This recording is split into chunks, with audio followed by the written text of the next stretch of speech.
Hello and welcome to our channel. This is Doctors Karen and Matilda here. We welcome and appreciate your support and viewing. We hope you've been finding our clips helpful. Our clips are of our experiences and are for educational purposes only. Today we'll be looking at a different sort of video. Today we won't be looking at academic writing and reading and research. Today we're looking at personal experiences gaining scholarships. So I hope you find this one helpful too. And thanks for watching. Empowerment through scholarships. Many times we see others get scholarships and we wonder how they get it. I used to be like that. And I remember interviewing a person I met at a conference, and he shared his experiences gaining scholarships. However, he didn't tell me everything. I had to learn some things on my own. And some of those experiences I'll be sharing with you here. When you don't have your own sponsorship, you can't self-sponsor your studies, scholarships is a good option, and it's a good option for the majority of us. Don't shy away from applying for scholarships. It's a tough exercise, but a rewarding one. Understanding scholarships are crucial for empowering individuals to achieve their educational and career aspirations through financial support. It's another form of financial support, sans loans. So, no loans, these are grants, educational grants given by agencies worldwide. And as you go on, I'll share some personal experiences. Securing scholarships through my experience sharing here. In the last 20 years, I have had 3 major international scholarships. 2 from the Organization of American States and 1 from the European Union and the government of Spain. The first 2, it was a toughie. I had to apply about 3 times before I got through the first time. But after that, the second one wasn't as bad. I think I got through after 2 tries. But it took me almost 10 years of trial and error and applying internationally to get the European one. And I managed to get a European one because it had a component within it that matched my needs, and that was disability. There was one scholarship earmarked for a person with disability. And of the 12 who applied, I came out as the winner.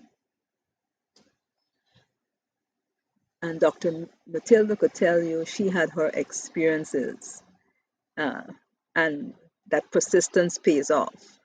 So here we are, and she's willingly offered her encouragement and support by sharing this clip to all those who are thinking of or are currently pursuing their educational goals, despite all the challenges, be it ethnical, disability, cultural, etc. We will share some basic tips. One of the most important things you have to address is eligibility. So you have to see, even before you think of applying for a scholarship, if you meet the basic requirement. Some scholarship have some age, some regional, and so on. However, once you treat it as a goal to achieve and you work a plan to get one, likely you'll end up getting at least one scholarship. When I got my first one, I never knew I'd gotten the other 2. And The last one, I almost gave up. And then I saw this other one and I applied and got through. So the next clip, we talk about some of the specifics. In the Caribbean, fully funded scholarships are not as easy to get as you would think. It's a region that's considered middle development. So some of the scholarships are major specific, such as sciences, agriculture, etc. And others are of any major. I think the Organization of American States still covers any major. CAPRA and CAPTA may not, but this scholarship you can study in the Caribbean or out of the Caribbean in the Pacific region. So in that light, it's a good one for traveling and learning other cultures. There are many European scholarships offered by the European Union and their subsidiaries, particularly on the postgrad level. There's Erasmus, that we didn't talk about directly in the clip, and the Marie Curie scholarships. Those are the two most popular ones. And you generally get attached to a project, so it has a working component within it. They also sponsor your attendance to scholarship programs in other regions, to conferences, and writing academic papers for tier 1 to 5 journals. The Commonwealth Scholarship.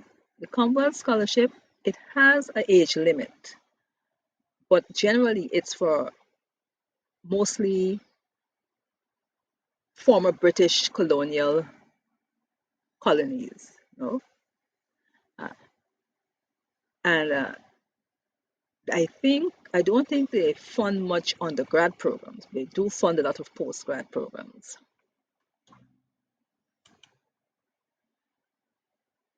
This clip was an interesting one because we talk about a lot about our personal experiences gaining scholarships and some of the trial and errors. If you want to see more of this kind of content, remember to request it and also post your questions in the comment section so we can address it. We also will post the link to our playlist in the description, so you'll be able to see our previous clips. Remember to like, comment, share, and subscribe. Thanks for watching, and make it a great week. From the desk of doctors, Karen and Matilda, bye.